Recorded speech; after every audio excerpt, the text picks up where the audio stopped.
दरभंगा से इस वक्त की बड़ी खबर हम आपको दे रहे हैं। वीआईपी पार्टी के सुप्रीमो मुकेश सहनी के पिता जितेंद्र सहनी हत्याकांड में 3 और आरोपी गिरफ्तार हुए हैं। वहीं दरभंगा पुलिस को बड़ी कामयाबी मिली है।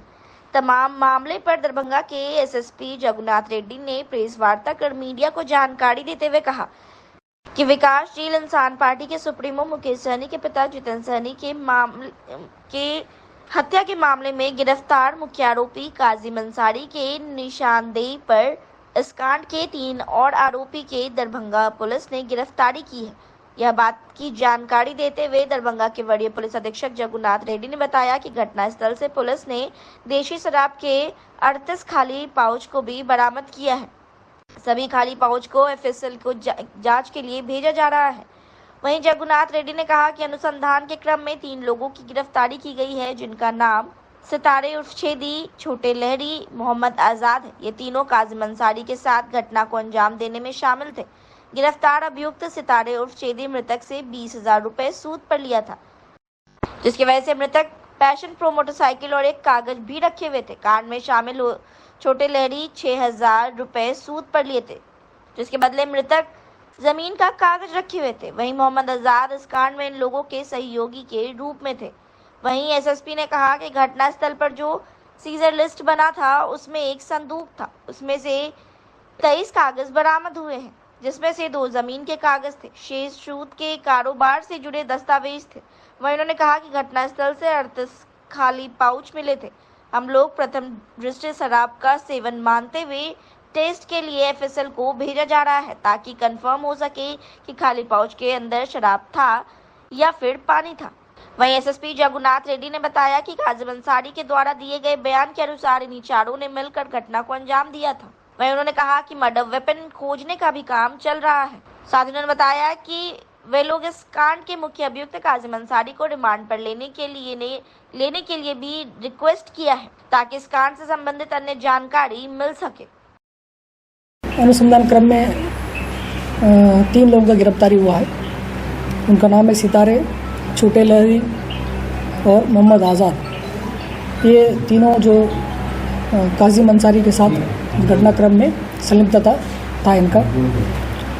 गिरफ्तार अभियुक्त मोहम्मद सितारे उर्फ छेदी द्वारा मृतक के पास 20,000 रुपये सूद लिया था। उसी के एवज में मृतक पैशन प्रो मोटरसाइकिल एवं कागज़ रखे हुए थे। कांड में गिरफ्तार छोटे लहरी जो थे 6,000 रुपये सूद लिए थे, उसमें उसके एवज में ज़मीन का कागज़ रखे हुए थे। और मोहम्मद जो आज़ाद है ये इनका सहयोगी है, इनके सपोर्ट में था। और घटनास्थल में जो सीजर लिस्ट जो बना था तो उसमें जो संदूक था उसमें जो 23 कागज़ था, उस 23 कागज़ में 2 ज़मीन का दस्तावेज था, बाकी शेष ब्याज का जो दस्तावेज था। और घटनास्थल पे 38 प्लास्टिक का खाली पाउच मिला हुआ था।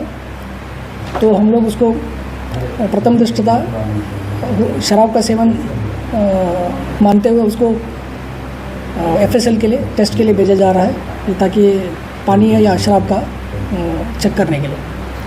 और ये घटना जो मोहम्मद कादिर अंसारी जो स्टेटमेंट दिए थे उनके अनुसार ये सितारे, छोटे लहरी, मोहम्मद आज़ाद, ये चारों ने मिलकर इस घटना को अंजाम दिया। वेपन का बरामद के प्रयास किया जा रहा है कि आज हम लोग माननीय न्यायालय में रिक्वेस्ट किए कि उसका रिमांड लेने के लिए, और जल्दी से जल्द हमको रिमांड मिलेगा। फिर हम लोग और अग्रतर उनको पूछताछ करेंगे और वेपन का बरामद का प्रयास करेंगे। प्रमोद सहनी का क्या रोल था सर? प्रमोद सहनी से भी पूछताछ किए हैं, क्योंकि वो तो उसी घर में रहते थे, उसी के क्रम में पूछताछ किया गया था उसको। क्या उन्होंने ये स्वीकार किया कि सर घर के अंदर से शराब की बिक्री होती थी, और आपने स्वीकार है कि वहाँ पॉलिसी भी मिला है? तो उसके बारे में उन्होंने जिक्र नहीं किया है, बट जो हमको जो मिला है 38 प्लास्टिक काली पाउच, तो उसको हमको लगता है कि प्रथम दृष्टता शराब का ही हो, और उसका हम लोग टेस्ट भेजेंगे क्योंकि काली पाउच है। दरभंगा समाहरणालय परिसर में जिलाधिकारी दरभंगा राजीव रोशन के द्वारा समाज कल्याण विभाग अंतर्गत मुख्यमंत्री भिक्षावृत्ति निवारण योजना अंतर्गत भिक्षावृत्ति को मुक्त करने को लेकर 1 दिवसीय अभियान को हरी झंडी दिखाकर रवाना किया गया है। शनिवार को वहीं आयोजित कार्यक्रम के मौके पर दरभंगा जिलाधिकारी राजीव रौशन ने संबोधित करते हुए कहा कि मुख्यमंत्री भिक्षावृत्ति निवारण योजना के अंतर्गत भिक्षुकों को दी जाने वाली सुविधा को लेकर कार्यक्रम किया जा रहा है।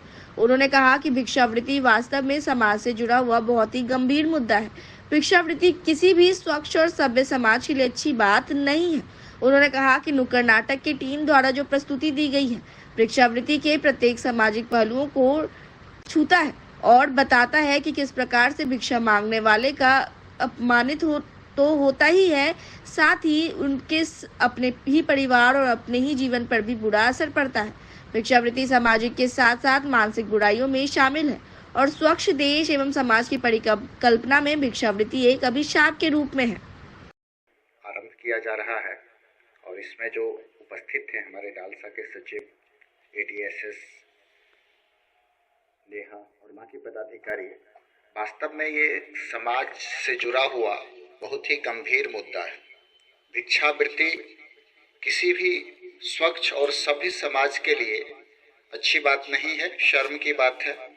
और जो अभी नुक्कड़ नाटक की टीम के द्वारा प्रस्तुति दी गई वो भिक्षावृत्ति के प्रत्येक सामाजिक पहलुओं को टच करता है और बताता है कि किस प्रकार से भिक्षा मांगने वाले का अपमान तो होता ही है, साथ ही साथ उनके अपने परिवार पे, उनके अपने जीवन पे भी बुरा असर पड़ता है। भिक्षावृत्ति को और गहराई से देखिएगा तो ये सामाजिक के साथ साथ मानसिक बुराइयों में शामिल है और इसके कारण कई सारी अन्य बुराइयां पनपती हैं। मैं अगर सही ढंग से याद कर पा रहा हूं तो राष्ट्रपिता महात्मा गांधी, जिन्हें हम लोग आदर से बापू के नाम से जानते हैं, कलकत्ता के काली मंदिर के पास बैठे हुए सभी भिक्षुकों के भिक्षा पात्र में जो दान दी गई राशि थी उसको उठा के वो फेंक दिए थे।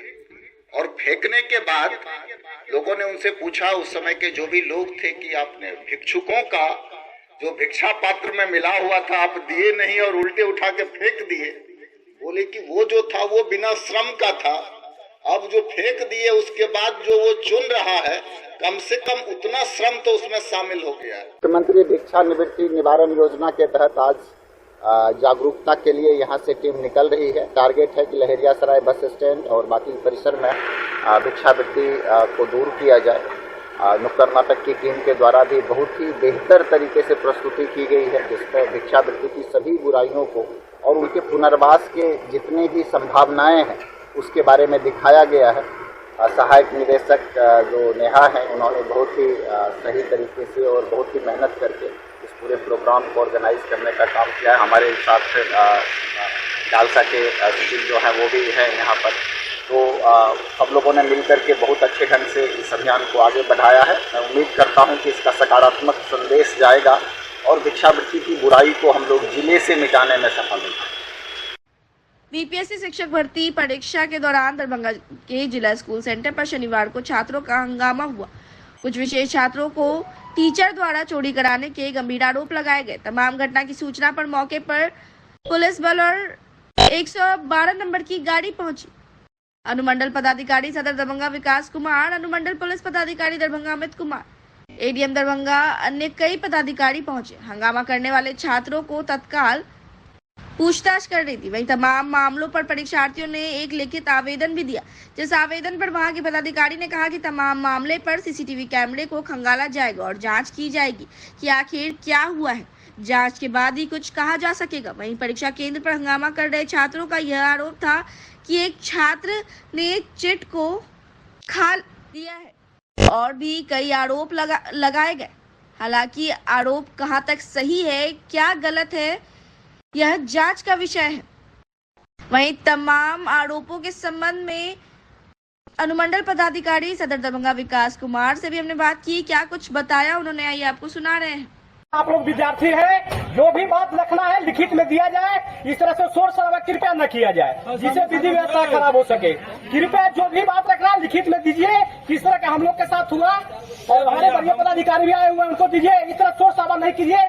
जिनका एग्जाम खत्म हो गया है सेंटर से कृपया अपना जा सकते हैं और जो शिकायत है वो लिखित में दे। इस तरह से हंगामा न करें जिससे लाइन ऑर्डर खराब हो। कृपया आप लोग बात को समझे।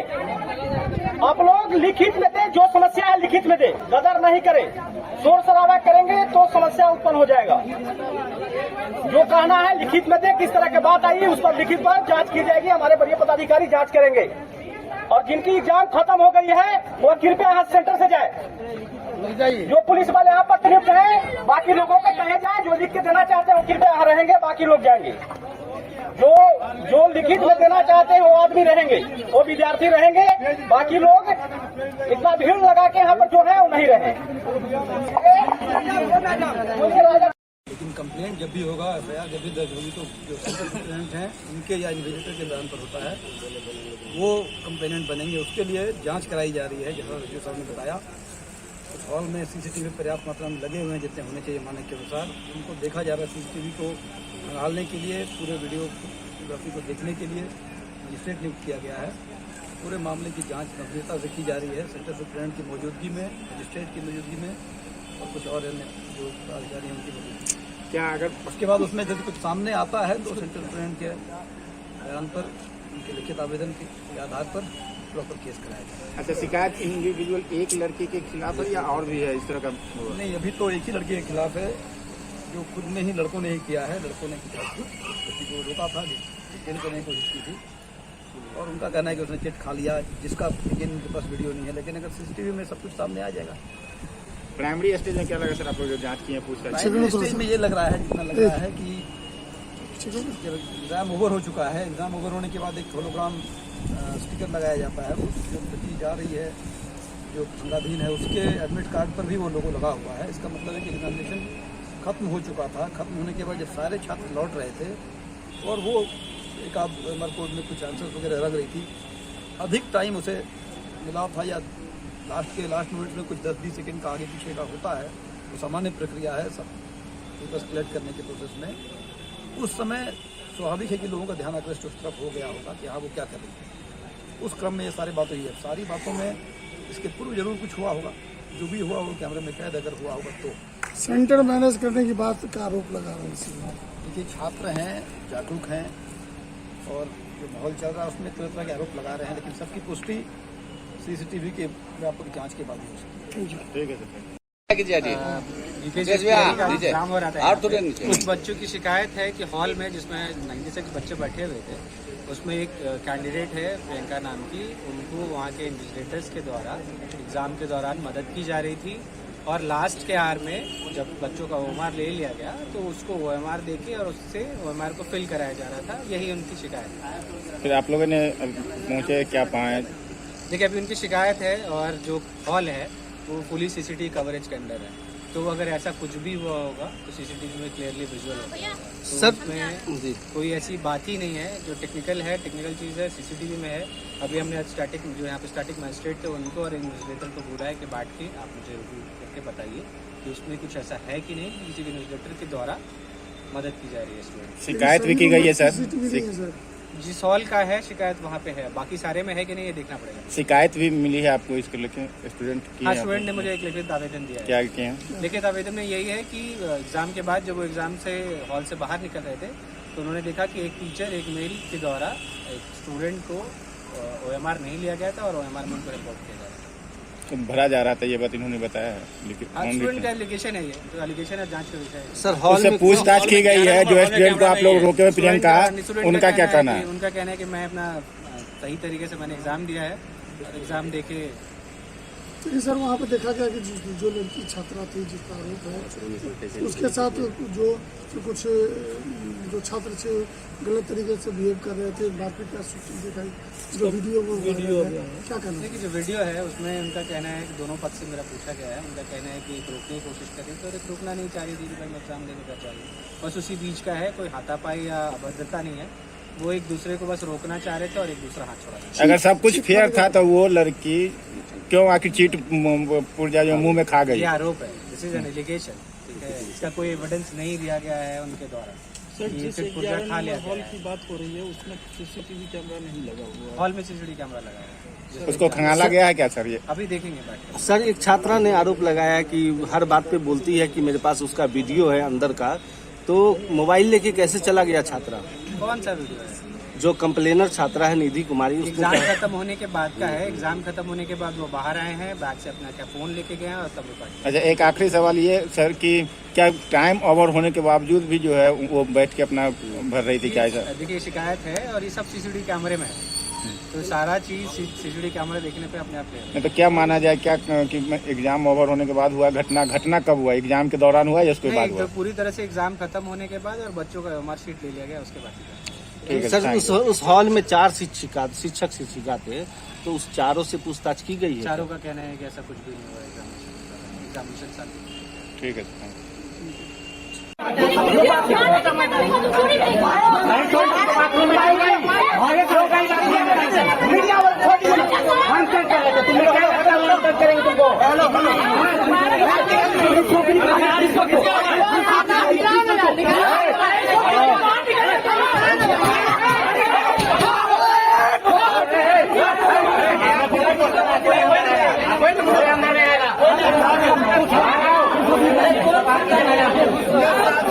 शिक्षक ने थप्पड़ मार के उससे कॉपी छीन लिया है। दो लड़की लोग खड़े होकर के उसका जो टीचर मिला था वो टीचर यहाँ से भाग गया है। जिस लड़की ने भाग गया हुआ वो मार्कशीट दिया था, वो लड़की को पकड़ के अभी प्रशासन के अंदर में है। टॉयलेट में से निकाले उसको बाथरूम से निकाले कॉपी ले लिया है। एग्जाम दे रहे थे, बीपीएससी 320 एग्जाम हो रहा था, मास्टर का एग्जाम हो रहा था। हॉल में हम लोग एग्जाम दे रहे थे। हमारे ही हॉल में 2 लड़की थी जिसको मास्टर साहब ने सभी ने सहयोग किया है आंसर शीट छापने में। यहाँ पे अब टाइम पूरा हो गया है सर, तो एक लड़का से शिक्षक ने मार के उसको मार पीट करके उससे आंसर शीट छीन लिया गया, उस लड़का से छीन लिया। जबकि 2 लड़की से शिक्षक सब यहाँ पे खड़े होकर के उससे आंसर घसवा रहे थे। जब हम लोग सर को बोले तो सर बोले कि ऐसे ही होता है, ऐसे ही होगा, आप लोग जाइए इधर से जाइए। तब इसके बाद वहाँ से वो लड़की बाहर निकले, सब बाहर निकले तो ये लड़की जो है सर, ये लड़की उस लड़की को पकड़ी है। वो लड़की क्या किया, उस चीट को वो पूरा खा गई है। उसको पकड़ के हम लोग रखे हुए पकड़ी थी। आप लोग का आरोप क्या है? आरोप बताइए, आप क्या कहना चाहते हैं? हमारा आप लोग का सब पूरा सेंटर मैनेज है, सबके सब मिले हुए हैं यहाँ पे जी सबका ड्यूटी जितना भी है सब मिले हुए हैं। क्योंकि सब जो लड़की जब पकड़ा गई है सर, तो लड़की हॉल में बैठी हुई थी सर, हॉल से वो भागी है इधर, इस तरह भाग गई है। इसके बाद फिर यहाँ से भागी है सर, इसके बाद बाथरूम में जाकर इसके बाद जाकर पकड़ी गई है। मेरा नाम सर MD अजमल है। रुक जाइए क्या पूरा मामला क्या ये बताइए? मेरे रूम में प्रियंका भारती नाम की लड़की एग्जाम दे रही है, उसके पास टीचर से मिलकर उसको चीटिंग करवा रहे थे। उसके पास चीट भी था, जब उसका हाथ पकड़ी तो चीट को खा गई है। इसके बाद वो एक मैडम थी, मैडम उसको भगाई है, वो वॉशरूम में जाके छुपी हुई थी। तो हम लोग निकालने लगे तो एक कांस्टेबल है जो कि हम लोग को डांटने लगे और बोलने लगे कि आप लोग छोड़ दीजिए। उसके बाद वही फिर उसको भगाने की कोशिश की और अभी उसको रूम में बंद करके रखी है। बोल रही है कि कोई चीटिंग नहीं।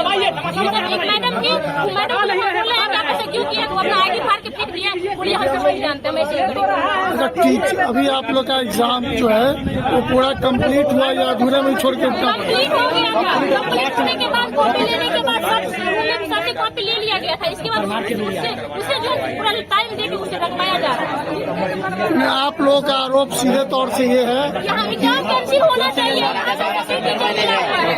आप लोग का ये आरोप है कि सेंटर मैनेज था और कुछ छात्र छात्राओं को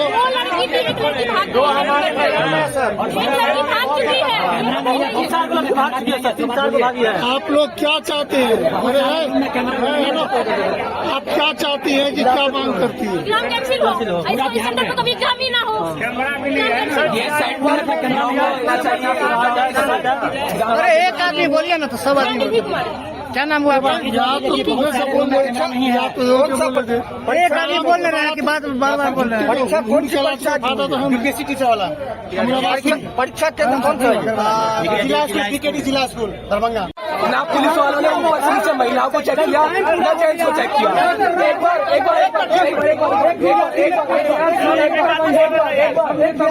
नहीं दे रहा था, उसको शिक्षक ने मार करके उससे कॉपी छीन लिया, मार करके उससे वो अमर छीना हुआ है।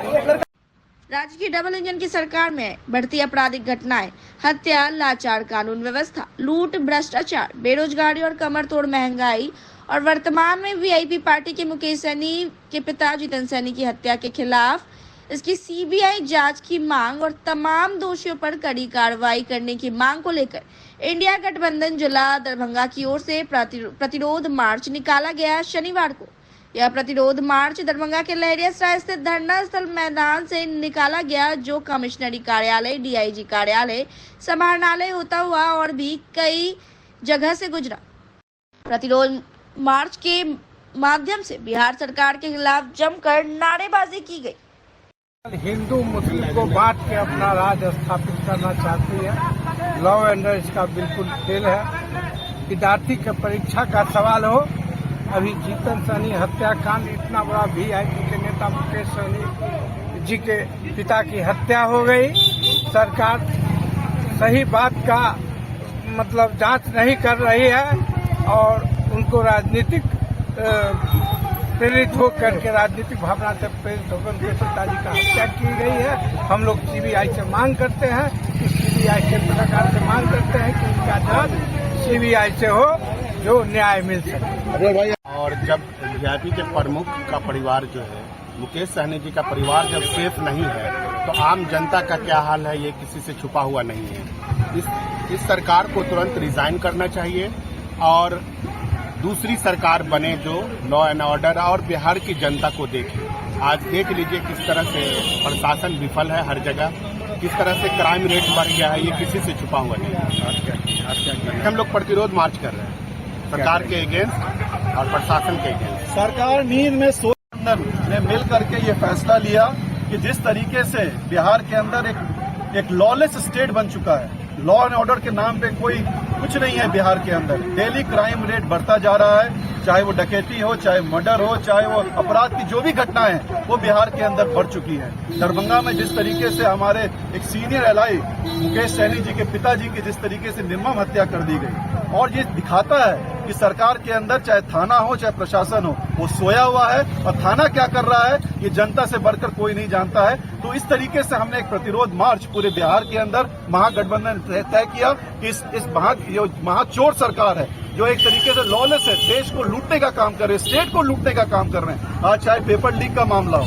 चाहे आज पुल गिरने का मामला हो, भ्रष्टाचार का मामला हो, ये चरम सीमा में बिहार के अंदर हो चुका है। हमारे स्टूडेंट के लिए कोई पूछने को तैयार नहीं है। आज भ्रष्टाचार के बारे में कोई चर्चा करने को तैयार नहीं है। और जिस तरीके से लॉ एंड ऑर्डर की बात है उसमें तो कोई चर्चा करने को तैयार नहीं है। तो ये दिखाता है कि जो डबल इंजन की सरकार थी वो दोनों इंजन फेल हो चुका है। और ये इस तरीके से हम लोग इस प्रतिरोध मार्च के माध्यम से सरकार को जगाने का काम कर रहे हैं कि कम से कम सरकार जागे और जो एक भय की स्थिति पूरे बिहार के अंदर बन चुकी है, कम से कम उस लॉ एंड ऑर्डर को फिर से मेंटेन किया जा सके। लेकिन मुझे नहीं लगता ये हो पाएगा, इसलिए हम लोग मिल करके इस जो आने वाला जो विधानसभा का चुनाव है जनता तय करेगी और महागठबंधन की सरकार जो लॉ एंड ऑर्डर के बारे में सोचेगी, यहाँ पे बिहार में बनाने का काम हम लोग करने का काम करेंगे। सर, नीतीश कुमार ने कल समीक्षा बैठक भी इसको लेकर के बुलाया, तो क्या लग रहा है आपको? आप कह रहे हैं कि 24 साल में बैठक की बात आप करना चाहते हैं? जब क्राइम हो जाता है तब आप समीक्षा करते हैं क्या? कि आप पहले उसको प्रिवेंशन करेंगे?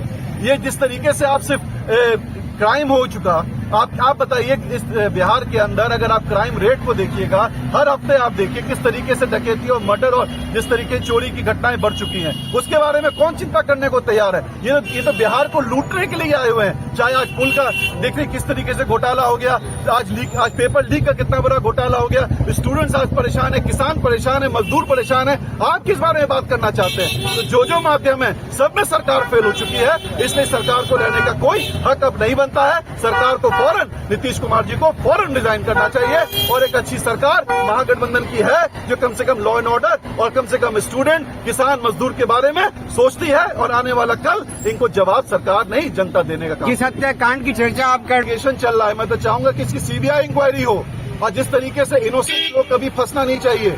जल्दबाजी में अरेस्टिंग हुई है जो है ठीक है, हुआ है, वो तो एडमिनिस्ट्रेशन का काम है, लेकिन सीबीआई इंक्वायरी इसकी हो तो फौरन जो सही में कल्प्रिट है, जिसने क्राइम किया है, उसको जेल में होना चाहिए। हम इतना डिमांड करते हैं।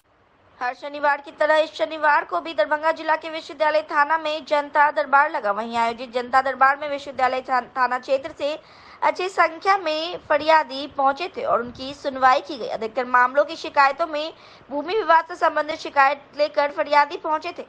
जनता दरबार का आयोजन किया गया, जहां ब्लॉक से आए अधिकारी और थाना पदाधिकारी के सामने कई तरह के मामलों की सुनवाई की गई, जिसमें सबसे बड़ा मामला जमीनी विवाद का था। आज करीब दर्जनों मामला जमीन का आया, जिसमें लोगों की बात सुनी गई और उचित कार्रवाई भी की गई।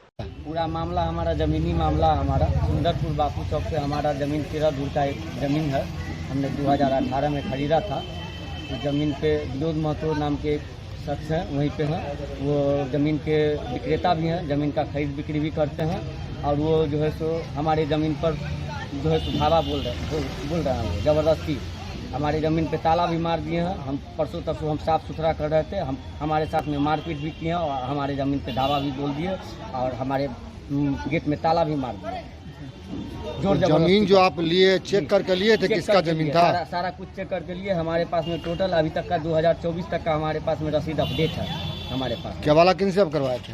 केवाला हम ललन शाह से करवाए थे। क्या ललन शाह का वो जमीन था? जी, ललन शाह भी खरीदा था, अशोक खड़गा से खरीदा था ललन शाह भी। अच्छा, अशोक खड़गा जो कि जगदीश खड़गा का लड़का है। तो विनोद शाह क्या कर रहा है? विनोद महतो कह रहा है कि मंदिर का जमीन है। तो मंदिर का जमीन है, तो अभी सर बोले हैं जो उसको कागज ला करके देने के लिए। कहाँ है अभी विनोद महतो? अभी कहाँ पर आए हो?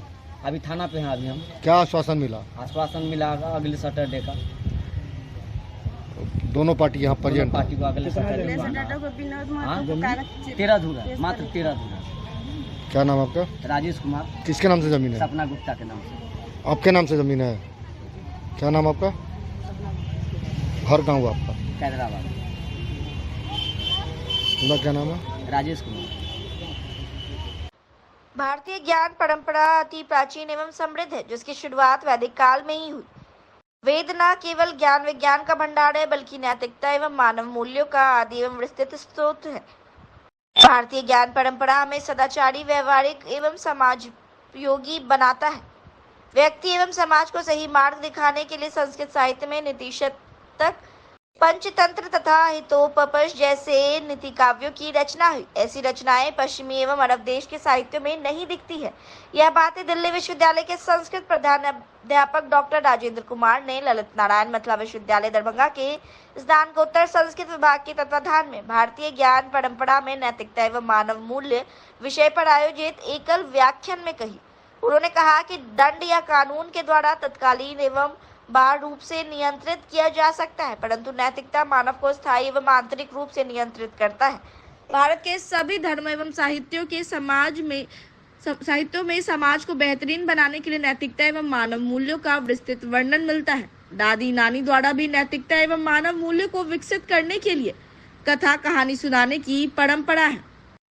डॉक्टर राजेंद्र ने कहा कि समाज में हमारा व्यवहार ही हमारी नैतिकता एवं मानव मूल्यों के गुणों को दर्शाता है। आज स्कूल एवं कॉलेजों में जो डिग्रियां दी जाती है, उनसे बच्चों में नैतिकता एवं मानव मूल्य को गुणों का विकास नहीं हो पाता है। इनके पाठ पारंपरिक कक्षाओं से ही व्यवहारिक रूप में बच्चों को सिखाया जाना चाहिए। उन्होंने प्रसन्नता व्यक्त किया कि राष्ट्रीय शिक्षा नीति 2020 में नैतिकता एवं मानवीय मूल्य पर ज्यादा जोर दिया गया है। अध्यक्षीय संबोधन में विभागीय अध्यक्ष डॉक्टर घनश्याम महतो ने व्याख्यान के विषय को बृहद एवं प्रासंगिक बताते हुए कहा कि यदि व्यक्ति में नैतिकता एवं मानव मूल्यों को अभाव हो तो वह पशु सदृश ही व्यवहार करेगा। मानवीय धर्म पालन करने से हमारे कर्म भी पूर्ण होते हैं। नैतिकतावान एवं मानव मूल्य युक्त व्यक्ति ही विशिष्ट एवं समाज उपयोगी होते हैं। अतिथियों का स्वागत एवं कार्यक्रम का संचालन करते हुए संस्कृत प्रधानाध्यापक सह व्याख्यान संयोजक डॉक्टर RN चौरसिया ने कहा कि व्यक्ति के सर्वांगीण विकास के लिए नैतिकता एवं मानव मूल्य अनिवार्य है, जो मानवीय सफलता की सीढ़ी है। ये हमारे सामाजिक जीवन को सरल और सुखद बनाकर परमानंद प्रदान करते हैं, जिनसे हम शुभ अशुभ, अच्छा बुरा, नैतिक अनैतिक तथा सत्य असत्य आदि में भेद कर पाते हैं। इनके कारण ही भारतीय धर्म संस्कृति विश्व में प्रशंसनीय एवं अनुकरणीय है। कार्यक्रम का आरंभ अतिथियों द्वारा दीप प्रज्वलन से हुआ। प्रवृत्त नहीं हो पाता हूँ और अधर्म को जानती हुए भी उसमें से निकल नहीं पाता हूँ। तो इस ऊहापोह में, धर्म और अधर्म के ऊहापोह में ही मानव जीवन गुजर जाता है। तो उस ऊहापोह से निकलने के लिए ही हमारे यहाँ पे कॉन्सेप्ट धर्म का, जिसे हम आचरण भी कह सकते हैं, कर्तव्य भी कह सकते हैं, विकार के रूप में भी धर्म को देख सकते हैं, यतो अभ्युदय निश्रेय सिद्धि सधर्म, जिससे अहलौकिक और पारलौकिक दोनों ही हमारे चीजें सिद्ध हो, वह धर्म कहलाता है। और धर्म हमारे यहाँ आचरण के रूप में आया है हमेशा। धारितीति धर्म, धरणात् धर्मम इत्यमाहु ना, ध्रियते तिष्ठते वर्तते अधर्म। जहां भी धर्म की डेफिनेशन देखोगे ज्यादातर आचरण के नियमों के रूप में हमने धर्म को लिया है। ने एक बड़ी अच्छी बात कही कि दंड और नैतिकता में ये फर्क है। दंड आपके बाह्य व्यवहार को नियंत्रित करता है, लेकिन नैतिकता आपके आंतरिक चरित्र और व्यवहार को भी नियंत्रित करती है। इसी से जुड़ा हुआ है इसका प्रयोजन। आंतरिक व्यवहार को नियंत्रित करती है नैतिकता। मान लिया नैतिकता ने आंतरिक व्यवहार को नियंत्रित किया, तब भी हम क्यों नैतिकता का पालन करें? क्या जरूरत है हमें? तो यहाँ हम थोड़ा डीप में जाएंगे, कर्म सिद्धांत की हम बात करेंगे। जैसा गीता में भी कहा गया है, अवश्यमेव भोक्तव्यम कृतम कर्म शुभाशुभम। चाहे शुभ हो चाहे अशुभ हो, आपको किए गए कर्म को तो भोगना ही पड़ेगा। और कर्म का जो सिलसिला शुरू होता है, हमें जो बाह्य जगत में कर्म दिखाई देता है, वो कर्म की अंतिम सीढ़ी है। यानी कि प्रारंभ कहाँ से होता है? मन से।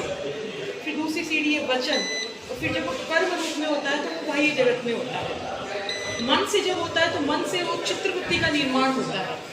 किसी भी कार्य को करना है, मान लीजिए एग्जाम्पल के लिए चोरी करनी है, तो पहले चोरी की चित्रवृत्ति वो सूक्ष्म रूप में होती है। आपको भी हम सबके सुखी होने की कामना कर रहे हैं, तो इसमें तो सबके लिए बात की गई है, ठीक है।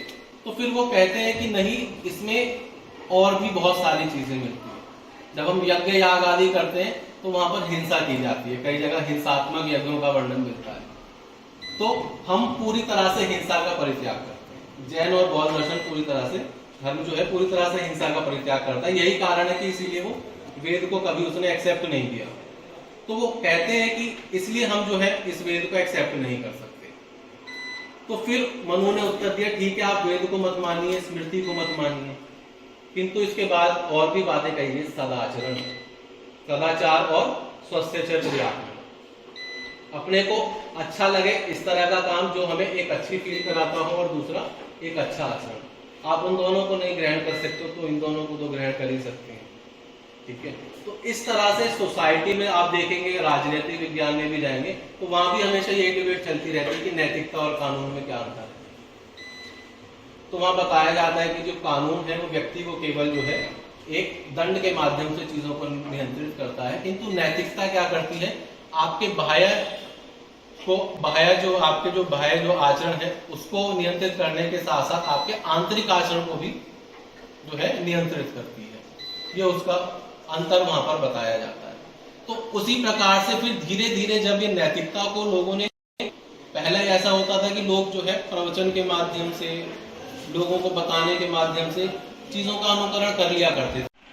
आज विश्वविद्यालय संस्कृत विभाग के तत्वावधान में एकल व्याख्यान का आयोजन किया गया, जिसका विषय भारतीय ज्ञान परंपरा में नैतिकता एवं मानव मूल्य था।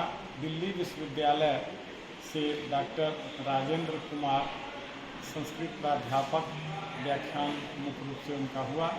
इस कार्यक्रम में विषय प्रवेश कराने के लिए मारवाड़ी महाविद्यालय के संस्कृत विभागाध्यक्ष डॉक्टर विकास सिंह, कार्यक्रम की अध्यक्षता विभागाध्यक्ष डॉक्टर घनश्याम महतो ने की।